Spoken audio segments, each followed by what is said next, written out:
Good evening, friends.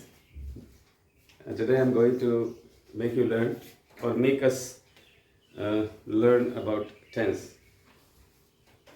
a particular form of verb which we use to say whether someone is doing something or not. If someone is doing something and we have to say the action, then we'll have to use a form of verb that is known as tense. Means, what do we say in tense? Tense is used to say actions. Actions means deeds performed by a doer.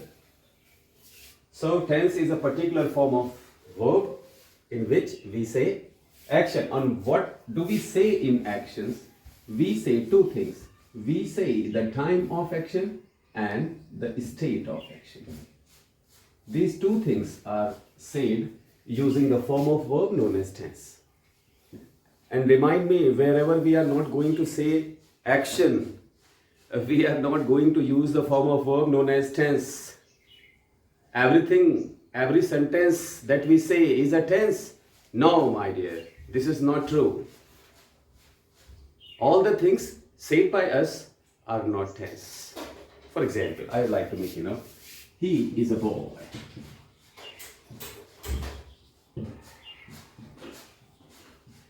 What is this? He is a boy. Is verb. This is main verb. Main verb. Main verb stands for main वर्बम, मुख्य कथन, main बात, मुख्य तथ्य जो आप कहते हैं किसी वाक्य में सबसे महत्वपूर्ण बात जो कही जाती है. इसमें ही और अ बॉय ये सहयोगी शब्द हैं. मुख्य बात जो रिलेशनशिप इस्टेब्लिश कर रही है, जिसकी वजह से आप इस सेंटेंस को, जिसे हम लोग कहते हैं मीनिंगफुल ग्रुप ऑफ वर्ड्स, कह सकते हो, वो सिर्फ एक बात है. इसमें ही की जगह कुछ और हो सकता है, अ बॉय की जगह कोई और नाउन प्रोनाउन यूज किया जा सकता था. लेकिन अगर आप इसको हटा दोगे तो ये सेंटेंस रह ही नहीं जाएगा. तो इस सेंटेंस का सबसे महत्वपूर्ण शब्द क्या है? ये बीच वाला शब्द है जिसको हम वर्ब कहते हैं. तो वर्ब की एक डेफिनेशन यहां पर निकल के आती है कि what is verb? Verb is the word in a sentence. एक बहुत छोटी सी डेफिनेशन है. Verb is the word in a sentence. The most important word in a sentence is called verb. सबसे महत्वपूर्ण शब्द किसी भी वाक्य का क्रिया या वर्ब कहलाता है. और यहाँ पर जो हम सीखना चाहते हैं वो मैं आपको बताना चाहता हूँ कि इसमें अगर आप इसको यूज कर रहे हो और इसे आप टेंस कहना चाहते हो, तो इसके लिए चूंकि ये बात प्रेजेंट की है, एक बात आप कह रहे हो, दूसरी चीज यहाँ से गायब होगी. और दूसरी बात, यहाँ पर आप किसी एक्शन को भी नहीं कह रहे हो. Nothing is being performed in this sentence. कुछ नहीं हो रहा है, कोई कुछ नहीं कर रहा. तो जिसमें हम कुछ नहीं करते हैं इसको हम सिंपल टेंस कहते हैं. इसे आप, चूंकि ये सिंपल प्रेजेंट है, इसे सिंपल प्रेजेंट टेंस कह सकते हो आप. लेकिन फॉर्म ऑफ वर्ब जिसे हम यूज करते हैं एक्शन करने के लिए, वो टेंस कहलाती है. टेंस यहां पर सिर्फ इसको इसलिए कहा जा सकता है, ये सिंपल सेंटेंस है, सिंपल सेंटेंस ऑफ प्रेजेंट. इसको ऐसे कहना चाहिए, this is not tense but the simple sentence in present. वर्तमान में कही गई एक साधारण सी बात है. इसमें किसी काम का होना नहीं बताया जाता. अब मैं बात करता हूं टेंस की. So what is tense? I told you tense is the form of verb that we use to say actions. So what is the categorical classification of tense? It has two categories.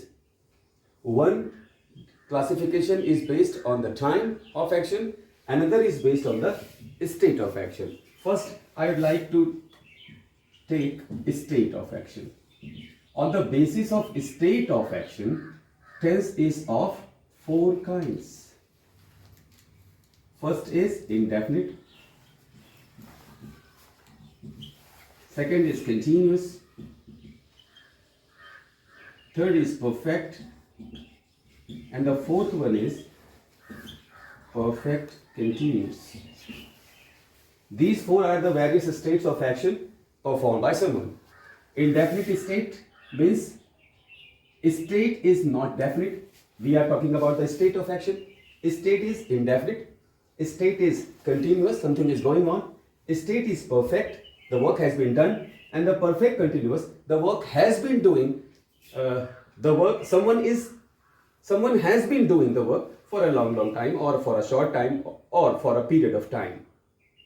जहाँ पर कुछ समय से कोई व्यक्ति कोई काम कर रहा है, तो कुछ समय से कर रहा है, तो जाहिर है कि कुछ समय में, जितने समय में उसने काम किया होगा, उतने समय में उसने काम का वो हिस्सा पूरा कर लिया होगा, और बाकी चूंकि वो कर रहा है तो कंटिन्यूटी भी है. So perfection and continuity, both the things are there, both the states are there, present in the form of verb known as perfect continuous tense, perfect continuous tense, indefinite tense, continuous tense, perfect tense, and perfect continuous tense.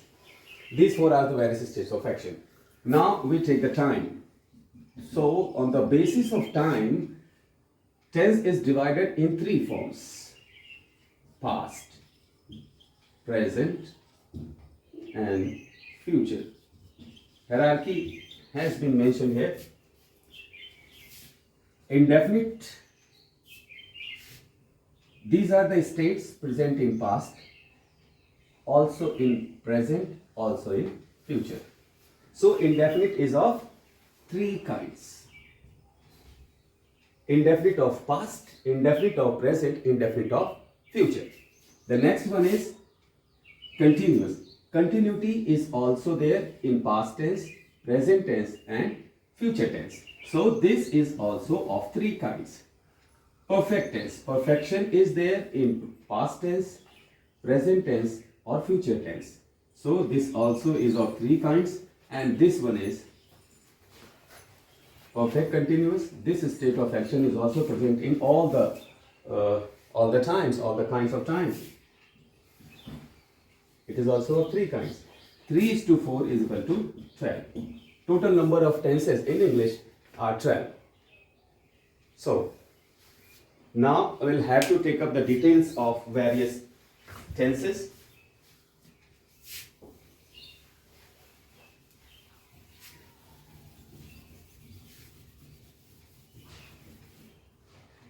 In indefinite tense, state of action is indefinite, not definite. So what do we say in this tense?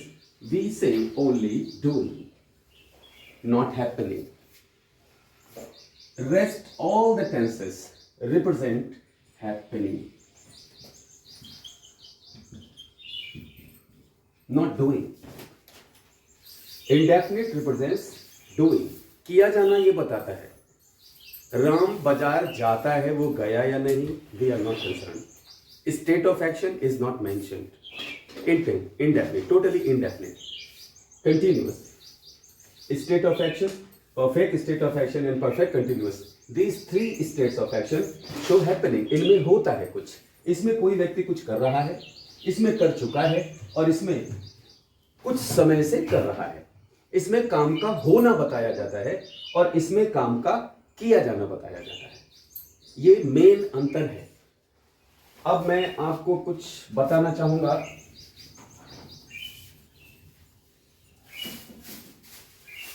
Verb के बारे में. मैं इसे erase करता हूं, मैं इसको फिर से लिखूंगा, लेकिन इसके पहले कि मैं टेंस में आगे बढ़ूं, मैं केवल इस वर्ब की बात करता हूं जिसे हम मेन वर्ब कहते हैं. क्योंकि वर्ब क्लासिफाई होती है दो कैटेगरीज में, एक ऑक्सिलरी हेल्पिंग वर्ब और एक मेन वर्ब. मेन वर्ब का मतलब होता है मुख्य बात, जिसमें हमें काम का होना, काम का समय और काम की अवस्था का पता चलता है. ऐसा शब्द जो ये तीनों बातें बताता है. तो जो मेन वर्ब है वो तीन बातें बता सकता है. एक तो नेम ऑफ एक्शन, दूसरा है स्टेट ऑफ एक्शन, और तीसरा है टाइम ऑफ एक्शन. इसमें से क्या कंपल्सरीली उसे बताना ही बताना है? Name of action will be there in main verb. The word that shows the name of action is said to be the main verb. State of action या time of action, इन दोनों में से कोई एक चीज, ये अल्टरनेट्स हैं, या तो स्टेट ऑफ एक्शन बताएगा या तो टाइम ऑफ एक्शन बताएगा. मैं इसका एग्जाम्पल देता हूं. जैसे ही गोज, वो जाता है। इसमें गया या नहीं हमें नहीं पता, हैपनिंग हमें नहीं मालूम, इसको कहते हैं इंडेफिनिट। इसमें जो गोज है ये दो बातें बता रहा है, ये name of the action done, काम वो जो किया गया उसका नाम, मतलब जो भी किया जा रहा है काम का नाम, नेम ऑफ द एक्शन, चलो डन हटा दो नहीं तो आप कंफ्यूज हो गए, नेम ऑफ द एक्शन। और जो गोज में दूसरी चीज जो है वो है टाइम ऑफ एक्शन। ये रहा इंडेफिनिट टेंस। इसमें हम केवल, क्योंकि स्टेट हमें पता नहीं है, इंडेफिनिट है, जाता है, गया या नहीं, वी आर नॉट कंसर्न। अच्छा एक बात मैं कहना चाहूंगा कि हम टेंस कोई भी पढ़ें लेकिन खुद को हमें प्रेजेंट में रखना होता है। मैं इसको एक ग्राफ से बताना चाहता हूं। ये है प्रेजेंट, ये एक्स एक्सिस है, it belongs to the present. अगर आप ऊपर गए ये है फ्यूचर और नीचे आ रहे हैं ये है पास्ट। तो will have to remain at the equilibrium. आपको समान अवस्था में रहना होता है, मतलब आपको हमेशा प्रेजेंट में रहना है। बात किसी टेंस की जा रही है तो मतलब है कि वो बात किस समय की है, आप वर्तमान में हैं।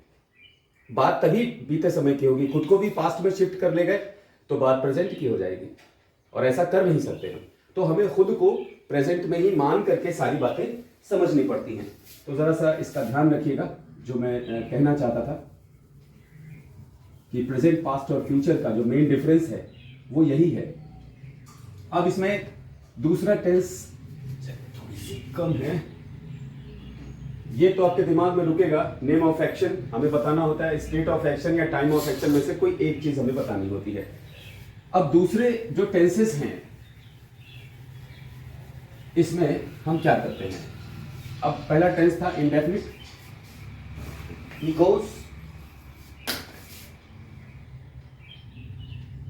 Indefinite he goes. गोज में दो चीजें हैं, नेम है और टाइम है एक्शन का। अब दूसरा टेंस आता है कंटिन्यूअस। कंटिन्यूअस में ही इज गोइंग। इसमें वर्ब, इसमें एक ही है, इसमें वर्ब की जगह पर सिर्फ एक शब्द है, इसमें वर्ब की जगह पर दो शब्द हैं। एक है इज, इसे आप हेल्पिंग वर्ब या ऑक्सिलरी कहते हो या सपोर्टिंग वर्ब कह सकते हो, और इसका नाम मेन वर्ब है। और अभी मैंने आपसे कहा था कि मेन वर्ब में कोई दो चीजें हो सकती हैं, एक तो इसका नाम हो सकता है, तो देख रहे हैं आप, जाना, ये क्रिया का नाम है, इसमें लिखा हुआ है, ये स्टेट है, गोइंग कंटिन्यूअस स्टेट है, ये प्रेजेंट पार्टिसिपल यूज होता है, आईएनजी फॉर्म। नाम के साथ साथ इसमें दूसरी कौन सी चीज है, स्टेट है, इसलिए तीसरी चीज जो टाइम था वो इसमें नहीं है। अब हमें टाइम भी बताना होता है, अदरवाइज बात हमारी फिनाइट नहीं होगी। फिनाइट का मतलब होता है जो बात पूरी तरह से सार्थक हो जाए। यहां पर ही गोइंग, वह जा रहा, अब है या था या होगा यह हमें नहीं पता, तो इसको हमें ऐड करना पड़ता है अलग से, इसलिए हमें ये वर्ब अलग से लगानी पड़ती है समय बताने के लिए कि ये समय कौन सा। इसकी जगह पर आप वॉज भी लिख सकते हैं या विल बी भी लिख सकते हैं। He was going, he is going, will be going, किसी भी फॉर्म ऑफ वर्ब को आप यूज कर सकते हो समय बताने वाली, लेकिन आपको अलग से यूज करनी पड़ेगी क्योंकि ये दो चीजें बता सकती थी, नेम या स्टेट या टाइम। तो इसमें टाइम बताना नहीं था, चूंकि हमें स्टेट भी बतानी है, इसलिए हम इससे स्टेट बताएंगे, टाइम बताने के लिए एक अलग से वर्ब ले आएंगे। क्योंकि इसमें होना बताना है इसलिए बी यूज होती है। इज आता है, हैव नहीं आएगा, डू नहीं आएगा, इसमें बी आएगा, इसलिए इसमें हम बी को यूज करते हैं। और बी की वेरियस फॉर्म्स अगर आपने पिछले वीडियोस मेरे देखे हैं तो आप जानते होंगे कि बी की वेरियस फॉर्म्स ये होती हैं। ये रहा कंटिन्यूअस टेंस, सॉरी मैं एक बार फिर से लिख देता हूं। कंटिन्यूअस में ही इज गोइंग, इसमें दो बातें पता चल रही हैं, एक तो नेम ऑफ एक्शन, दूसरा स्टेट ऑफ एक्शन, दो चीजें हैं इसके अंदर। तीसरा है परफेक्ट टेंस। परफेक्ट टेंस में ही हैज गॉन, वो जा चुका है। अब इसमें गॉन क्या है, गॉन दो बातें बताता है। यहाँ पर भी ये नाम बताएगा और स्टेट बताएगा, क्योंकि हमें स्टेट बतानी है। स्टेट है परफेक्ट, परफेक्शन को शो करता है। हैज को यूज किया गया, इसमें बी को यूज किया गया। हैज इसलिए आता है क्योंकि यहाँ पर हमें काम के परफेक्शन को बताना है, हो जाने को बताना है। इसलिए हमारा जो सब्जेक्ट है ना, ये नॉन डूअर होता है परफेक्ट टेंसेस में, ये डूअर नहीं होता। इसीलिए पैसिव फॉर्म जब हम बनाते हैं तो हम थर्ड फॉर्म का इस्तेमाल करते हैं, क्योंकि ये पास्ट पार्टिसिपल होता है और पास्ट पार्टिसिपल परफेक्ट एक्शंस को बताता है। ये आता है हैज के साथ। हैज यानी हैव की फॉर्म, हैव हमेशा हो चुकने को बताता है, इसलिए इसमें हैज आता है। क्योंकि सिंगुलर नंबर थर्ड पर्सन है, इसलिए वर्ब में मॉडिफिकेशन किया जाता है, HAVE में S लगा देते हैं, हैव्स हो जाता है। बट समय के साथ साथ इसको थोड़ा सा डेवलपमेंट हुआ है, थोड़ा इवॉल्व हुए हैं हम, लैंग्वेज भी इवॉल्व हुई है और उसमें हैव्स को हमने हैज कर दिया है, इसलिए ये यहाँ पर हैज यूज होता है और इसके साथ गॉन यूज होता है। ये टाइम बताने के लिए है, ये स्टेट ऑफ एक्शन और नेम ऑफ एक्शन बताने के लिए है। अब तीसरा परफेक्ट कंटिन्यूअस, इसको थोड़ा सा दिमाग लगा के एक बार समझ लीजिएगा। मैंने भी कोशिश की है खुद को समझने की, खुद ही समझने की इस बात को। तो मैंने ये समझा था कि जैसे मैं लिखूं he has been going, वो जा रहा है, अरे कुछ समय से जा रहा है। he has been going for 2 hours, वो 2 घंटे से जा रहा है। बात को कोई खास मतलब नहीं निकल के आता। 2 घंटे से जा रहा है मतलब कई बार कह देते हैं अरे भाई साहब वो तो न जाने कब से ऐसा कर रहे हैं, कर अभी तक ना पाए। ये कहने का मतलब था, ये थोड़ा सा आयरॉनिकल स्टेटमेंट है, सटायर साइज में आता है। तो हम कहते हैं he has been going for 2 hours। he हो गया सब्जेक्ट, has इसकी ऑक्सिलरी, been going। अब इसमें 2 चीजें हैं। ये जो मेन वर्ब है, ये मेन वर्ब ये कंटिन्यूटी भी बताती है और परफेक्शन भी बताती है। इसमें दोनों बातें हैं। अब बताएं आप कैसे बताता है परफेक्शन और कंटिन्यूटी। ये जो बीन आपने यूज किया हुआ है, ये बीन, ये आता है, ये कौन सी फॉर्म है? थर्ड फॉर्म है। और थर्ड फॉर्म हम किस में यूज करते हैं? परफेक्ट टेंसेस में। गोइंग कंटिन्यूटी को बताता है, ING फॉर्म कंटिन्यूटी को बताती है। तो परफेक्शन बताने के लिए बीन को यूज किया जाता है, हैज के साथ बीन ये परफेक्शन बताता है और बी के साथ ING ये कंटिन्यूटी बताता है। हैव प्लस थर्ड फॉर्म ये परफेक्ट टेंस है और बी प्लस ING ये कंटिन्यूअस टेंस है। अब इसमें हम करते क्या है, इसमें हम ये थर्ड फॉर्म बी पर शिफ्ट कर देते हैं। तो हैव बचता है हमारे पास, थर्ड फॉर्म का बी बचता है और ING बचता है। Have plus third form of be हो गया बीन प्लस ING। ये परफेक्ट कंटिन्यूअस टेंस का रूल है। आज एक शॉर्ट वीडियो में मैंने इंट्रोडक्शन देने की कोशिश की है टेंस का। डिटेल्स अगले वीडियो में मैं आपके सामने लेकर आऊँगा। इसमें प्रेजेंट के अकॉर्डिंग, पास्ट के अकॉर्डिंग और फ्यूचर के अकॉर्डिंग इंडेफिनिट, कंटिन्यूअस, परफेक्ट और परफेक्ट कंटिन्यूअस टेंसेस, इन्हें मैं डिटेल के साथ आपको बताऊंगा कि कोई ऑक्सिलरी यूज की जाती है, किसी में कोई ऑक्सिलरी यूज होती है, तो why we use various auxiliaries in various tenses. जब हमें प्रेजेंट ही बताना है तो हम बी भी यूज कर सकते हैं, हैज भी यूज कर सकते हैं। तो बी अलग से, हैव अलग से, डू अलग से क्यों यूज होता है अलग अलग टेंसेस में? हर एक में ऑक्सिलरी अलग हो जाती है। क्यों यूज अलग हो जाती है? फॉर्म ऑफ वर्ब सब में अलग होती है, तो क्यों अलग होती है? I will see you in the next video. Thank you.